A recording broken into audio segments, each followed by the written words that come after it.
So, basic sewing machine tutorial. The nice thing about sewing machines is that they are all almost the same, and if you know how to use one, you can use all of them.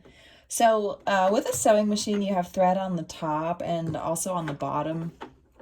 Um, there are two sets of instructions on the top for this is called a bobbin. In English, it's called a bobbin, and this is the bottom thread. You actually use the top thread, and so this is it says one with the circle on it on this machine. That means that it's following to wind the bobbin. So I'm just going to follow the instructions on here, which is to put the thread under this little hook. Gonna wind it around this thing, and then gonna put it through the bobbin. So just be aware that on your bobbin, there's a couple of there's a few holes in here, and it really you can just everybody kind of has a different way of doing this. However you want, just secure your thread. I usually will just put one of the ends through one of these holes, wind it a little bit until it's tighter, and then it's gonna go onto this thing, and I'm gonna turn my sewing machine on, my bad. Gonna push this down so it clicks, and then also I'm gonna shift it to the right until it's clicked in with this thing. Okay. So now there's a presser foot under the table, and I don't know if I need to show you that, but under the table here, is this presser foot. This is normally what powers your sewing machine. So that's sort of like your gas pedal, if you will. All right, sorry, I'm gonna try to fix this again. All right. Okay. So, with my thread all set up, I'm gonna wind this.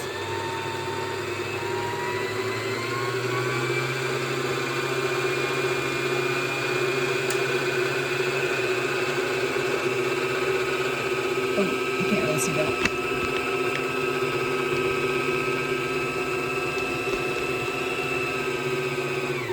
Okay. Your sewing machine a lot of times will automatically stop. So how mine just kind of slowed down. That's what you're expecting. And I'm gonna shift this a little bit more. All right. Whoops. I just feel like I just need to have things so that you can see what's going on. All right. So have our bobbin threaded. Awesome. You can just move it and then pull it off. Cut this, and so this is gonna go below this part. Excuse me. So I'm gonna on my machine, what I have to do is pull this off. I have to open this, and then there's this, I don't know what you call this in here. This thread is what, I don't know, holds the top thread down. So you need both parts of these two in order to sew. So what I'm going to do now is put the bobbin in here. There is a little, I don't know, with a mouth. And what it's going to happen is there's a notch on this side. Going to put the thread through this notch. And it also kind of goes under this sort of metal, shield piece. And it's going to come through the top here. Okay, so just this needs to be kind of tense. It should be kind of tense. All right, so what you're gonna do now is put this back into the machine, and you'll have to just kind of be observant when you're putting it in. There's an arm that needs to kind of point upward. Okay, so I'm gonna actually close this, and okay, we're gonna move to the top. So what's going to happen on the top is, or what happens now is I need to actually thread the needle here. But there's a few kind of turns you have to go through. By the way, whenever you need to pause this video, do that. the thread here, this is what you're going to see, like on top of the clothing or whatever you're sewing. There are a couple of dials on the side. This says the length of the stitch. So it's like, is your stitch going to be short or longer? You can also, on most machines, change the flavor of the stitch that you're creating, and you can just sort of see like what patterns you're getting. I'm just going to do, normally you'll just use like a straight stitch if you're doing regular sewing, but obviously feel free to experiment. Okay, so this is the hardest part, I think, of sewing, aside from, just whatever, like what random things that stress you out, is just you just need to learn how to thread this, how to thread the machine from the top. So on this, I think you can see here, threads going from here. Step 1 goes under this rectangular part. Does not need this metal hook because it does actually, sorry. We do need this metal hook, and this comes through here. So I'm going to shift this back down. On the side, there is this knob which you can turn to raise and lower the needle. It also raises and lowers a needle that's inside this compartment, which is this is your second step. And so, okay, or the second thing you have to sort of do. Excuse me. I don't know why I said second step, because it's okay. From here, under this plastic part at the top, it's going down and up and back down. Okay, so depending on your machine, or it might be labeled or it might not, but the dial can, I don't know if you can see this, but like there's this little metal hook coming up and down. You can turn this to make it easier to put your thread through. So at the bottom, some machines are set up so that it will automatically thread your needle. Mine, it just is not there. But also, if your sewing machine has an instruction manual, that's a good thing to have too. So what I'll do from here is take, I don't know if you can see this. There's like a really, really small hook. Ooh, there's a really, really small hook, which is here. Like, I don't know if you can see, the thread is kind of going behind it. On your machine, you'll probably see it. It's just something to like sort of hold the thread in place. The next thing it needs to do is go through the eye of the needle. If your sewing machine has a manual, I would suggest looking at that when you're threading it, and then also ask your Terzi. So I'm gonna put my thread through here, through the eye of the needle, and this is kind of similar to like if you're sewing by hand, you just have this thin metal needle with like a small eye. So if it takes you a couple tries to get it through, that's fine, but also maybe your machine will automatically thread it. All right. This thing is called a presser foot, and it presses the fabric down so it keeps it, like sewing machines are kind of built to keep everything sort of tight together. And so what I'll do is take a piece of fabric. I'm going to cut it a little bit.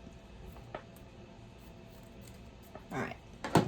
So I have my fabric, and I am kind of wondering if this is going to give me some trouble later, so I might trim it. Okay. So what's going to happen now is I will put my fabric here. Actually, sorry. I think I'm going to, let's do fabric down. Presser foot's going to go down. That knob is somewhere on the back. Okay. Before I start sewing with my presser foot, I want to actually make sure that the thread from the lower layer is going to be able to come through the top. So I'm going to use this knob on the side and, excuse me, just kind of try to pull it up through a cycle. So what you can do now is you should be able to pull your top thread, and you want this bottom thread to come through, and you're just going to have two separate tails, two separate strings, and they will, the machine will connect them. When I'm sewing, I normally like to make sure that the bottom thread is out of the way. So I'll pull it through and just make sure that these are out of the way. It's also good or better to have like long, some strings. That way it helps your machine not get, I don't know, backed up, jammed up, whatever. So what's going to happen now is the presser foot is down. This needs to be like clicked into place. And then we'll sew, right? You just press the gas pedal and stitch, and that's what you got. So let's see. Oh, okay. Actually, this is good because what's happening now is my needle is still connected through the fabric. This is the time to use your side dial. Pull that thing up. Okay, and you can, just pull this out. So, essentially what I've done is I've just stitched that line. Okay, something that is your friend is the reverse button. So if you're ever sewing anything like that you need a hem, or actually anytime you're like starting a stitch, like basically what's happened now is that my threads are in place, but there's not much holding them in there, so I can kind of pull them out easily. If you're doing something that you're committed to, you don't want the thread to pull out easily, what you should do is, and I guess I can fold it just try something different. Put your foot down, the presser foot, sew a little bit one direction. Okay, then press the reverse button, and it'll go the opposite way. Okay, as soon as you let go of this, it kind of goes in regular motion, right? We can maybe try another stitch and see what happens. All right, so that's pretty much it. And once you know how to thread the machine, it'll just be some practice for you to be able to do the rest of it. On your machine, there are like these kind of small, let's say vertical lines, parallel lines, and that can help you keep your fabric even. It's just a matter of trial and error, but yeah, I hope that's helpful.